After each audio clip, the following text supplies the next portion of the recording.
Jonathan, we kick off this section with good news from the Express. Our sworn enemies are on the ropes. Yes, Gary Lineker is in his bunker in Berlin as we speak. So, BBC backlash over feeding viewers a diet of bias in major breach of impartiality rules. So the BBC has been accused of confronting viewers with a diet of woke bias after new research suggested the corporation was failing to uphold its impartiality plan.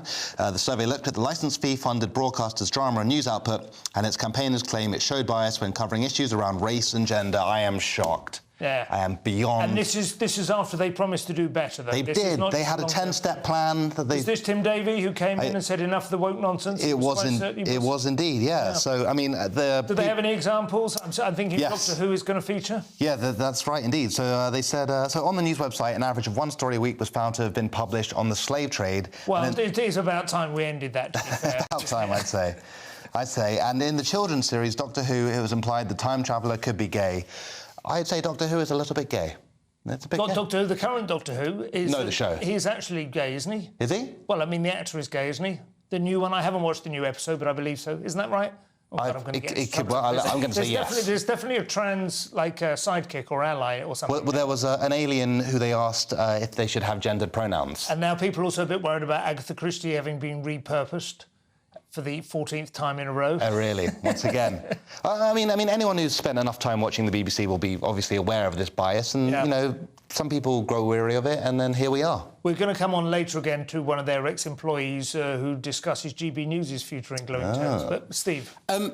The BBC has said that the examples have been cherry-picked, and they definitely have. And there's some good ones in there, like the thing that happened on Radio 4 about not having balance when discussing J.K. Rowling. Yes, that needs to be looked at, and it's against their guidelines so that you should have balance on there. But the Doctor Who thing. So this article is arguing about impartiality. Yeah. Right? So saying Doctor Who questions whether a Time Lord could be gay in one of the episodes. Yeah.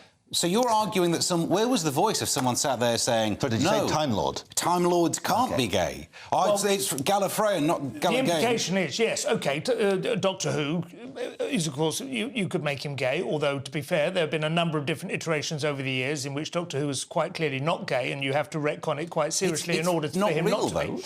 But no, that's not a perfect... No, it works in this case. No. All the different Doctors are different. No, fiction, just because it's not real, does have to have some sort of coherent because it's fiction, because it's this fiction. If fiction is being used as a vehicle through which to push an endless litany of progressive, radical, woke, whatever you want to call them, ideas, and there is no balance elsewhere. If Doctor Who was swiftly followed by Little House on the Prairie or Black Beauty or something which was dispensing older, timeless, traditional wisdom about a solid family life and going to church on a Sunday morning, that would be fine. But it isn't, ever. Still have songs the of praise BBC on, don't they? endlessly promotes the same kind of mindset through its fiction, through its drama, through its panel games, all of that, constantly, and you never get the alternative point of view. That's what they're saying. Even if that point is true, it doesn't mean that you can't ask a question about a Time Lord. The reason I point that it's fiction is because it's a changeable character. So who gets to say what the next iteration of that character is? It's not that you have to suspend certain beliefs. Let's just agree he's bi. That's not what they did. They didn't say this current one is. They said he originally was.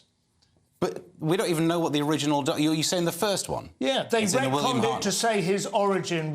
Anyway. No, pre-William My point is not what they did specifically with Doctor Who. It's that there is no balance within the whole of the BBC's drama, comedy. Its entire output is either neutral as towards these issues or it promotes the woke side of the... Would you agree with that? I would generally agree, certainly in the mainstream shows, that you do have... they did do a show called Non-Safe Space on radio. Yeah, I was on it. Yeah, there you go. Yeah. John Holmes produced, very good. So they do... I mean, I know there has been an attempt to try and get more kind of free speech-orientated humour and stuff like that, or even just funny humour. Well, there was that attempt. Yes, that was the one. Did it work?